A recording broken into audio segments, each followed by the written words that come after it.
In just the 2 days since Steve Jobs died, millions of people have taken inspiration in the words he left behind. But maybe none seems as appropriate right now as this. Being the richest man in the cemetery doesn't matter to me. Going to bed at night saying we've done something wonderful, that's what matters to me. And among those wonderful things that are now part of his legacy is a list of hidden secrets we can all learn from. The 7 secrets to his success. Here's Deborah Roberts. How is it that a college dropout who landed in his parents' garage, who was once kicked out of his own company, could cast such a dazzling spell, turning the inconceivable into things we can't live without? Maybe down to 61 degrees in San Francisco. What did Steve Jobs know that we don't? Folks sipping cocktails at the Edmunds Automotive website in California would sure love to know. You don't have to try to emulate Steve Jobs, but the techniques that he has honed over time are the ones that will work for anybody. Author and consultant Carmine has built a career sharing the special secrets of Steve Jobs, most gleaned from the man himself. Sometimes life's going to hit you in the head with a brick. Don't lose faith. And those who worked with him. 7 principles of success that anybody can use to be more successful, to be more innovative, to live a more inspiring life. Number 1, do what you love, no matter what it happens to be. Don't settle. As with all matters of the heart, you'll know when you find it. Now, a lot of people will look at that and say, oh, yeah, do what you love. Sure, sure, sure. We all hear that. But is that really the secret of success? Passion is everything. I think a lot of people embody the Steve Jobs model, but don't know that they're doing so. So Rachel Ray did what she loved. She was giving cooking classes at Macy's for nothing. She was giving free cooking classes because she loved what she did. And what did she create? 30-minute meals. Number 2, put a dent in the universe. Have the courage to follow your heart and intuition. Put a dent in the universe simply means that you have to have a big, bold, clear, concise vision. I like to say that your vision should fit in a Twitter post. Think about this. John Kennedy in 1961 had a clear, concise vision that was under 140 characters. If Twitter had existed that day, he could have tweeted it. I believe that this nation should commit itself to achieving the goal before this decade is out of landing a man on the moon. The 3rd secret might surprise you. The man who sold 315 million iPods believed you should say no to 1,000 things.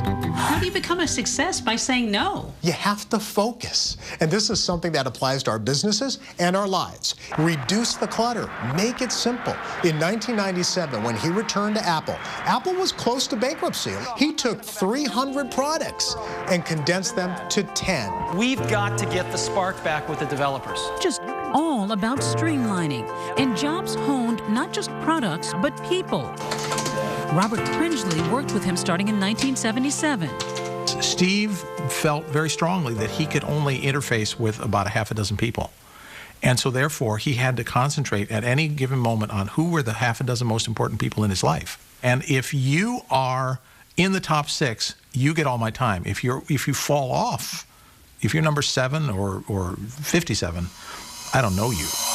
Simplicity in everything, even down to the trademark black turtleneck and jeans.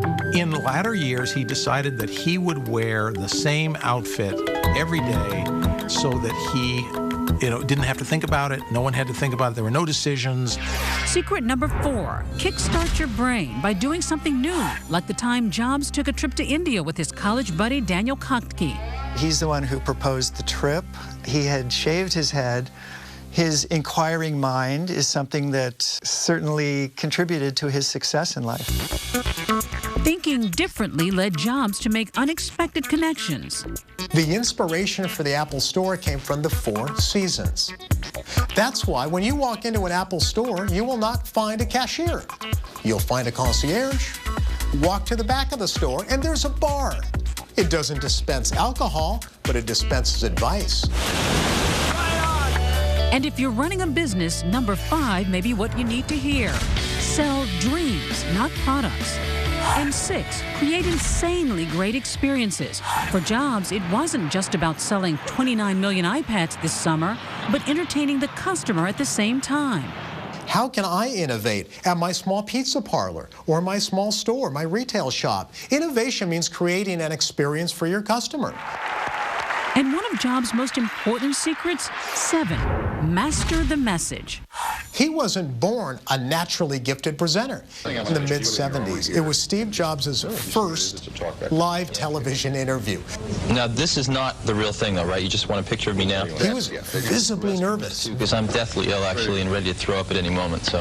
In 2007, he actually gave what I consider the greatest presentation I've ever seen, the introduction of the iPhone. Today, Apple is going to reinvent the phone. So how does all this relate to the rest of us? Even if you're not the head of a company, you are being judged by how well you give a presentation, how well you communicate, just to get that first job out of college and that next job and climb the career ladder. Yet some of the genius of the Apple co-founder could be a bit sour, like Jobs' famous perfectionism and temper. He's a very demanding manager. Whatever his flaws, Steve Jobs will be known as the ultimate visionary. So don't feel bad. Steal his secrets. Most likely, he would expect that. Good artists copy. Great artists steal. You may not want to change the world necessarily, but you can change your own little part of it. I think it's a good exercise. What would Steve Jobs do? It's tough. When you start asking yourself, what would Steve do? It's a high bar to reach, but it's worth reaching.